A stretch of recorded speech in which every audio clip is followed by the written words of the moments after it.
हरे कृष्णा दोस्तों पांडवों कौरवों के द्वारा कुरुक्षेत्र में युद्ध हुआ था। उस युद्ध को महाभारत क्यों कहा जाता है?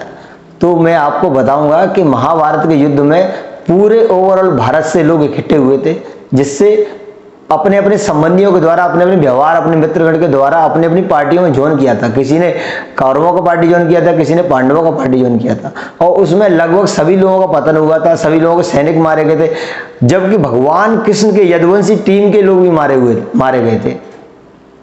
तो उस युद्ध में जिन लोगों को क्षति हुई थी, उस क्षति का विनाश बहुत खराब हुआ था। इसीलिए भगवान शांतदूत बनकर खुद गए थे, उन्होंने किसी और को नहीं भेजा, क्योंकि वो चाह रहे थे कि युद्ध ना हो, क्योंकि वो जानते थे कि इस युद्ध के बाद जो परिणाम होगा वो बहुत खराब होगा। और वही हुआ कि उस युद्ध के बाद भारत के एक भी कोना ऐसा नहीं बचा कि जिस राज्य में महिलाएं विधवा ना हो, क्योंकि हर एक भारत के राजा ने उसमें हिस्सा लिया। और उसके बाद वहां के लोग सब की सब महिलाएं, सबके सब परिवारों का, सबके सब राज्यों का पतन हो गया। इसलिए भगवान कृष्ण उस युद्ध को रोकने के लिए दुर्योधन से कहते हैं, पितामह भीष्म से कहते हैं, लास्ट में जब कहीं बात नहीं बनती तो वो कर्ण से भी कहते हैं कि अगर आप रुक जाओगे तो भी ये युद्ध थम सकता है। लेकिन सबको अपने अपने वचन, अपने अपने उद्देश्य, अपने अपने लक्ष्य थे, सबका अपने अपने वचन निभाने थे।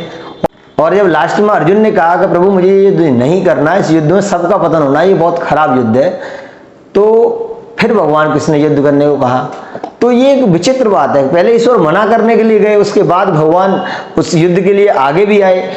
तो भगवान ने इस बात में बताया है कि वो युद्ध धर्म युद्ध है, वो युद्ध धर्म पूर्व युद्ध है, अधर्म और धर्म का युद्ध है। उसमें किसी की भी क्षति का कोई खास वैल्यू नहीं है, चाहे वो अर्जुन का पुत्र अभिमन्यु क्यों ना हो, चाहे पांडवों का पूरा परिवार क्यों ना हो, चाहे वो कौरवों का पूरा परिवार क्यों ना हो। तो इसीलिए उस युद्ध में इतने लोगों का पतन हुआ था। और उस युद्ध के बाद की जो घटना थी वो वाकई में खौफनाक, दर्दनाक थी, जिसके बारे में कल्पना करना भी बड़ा मुश्किल है। हरे कृष्णा।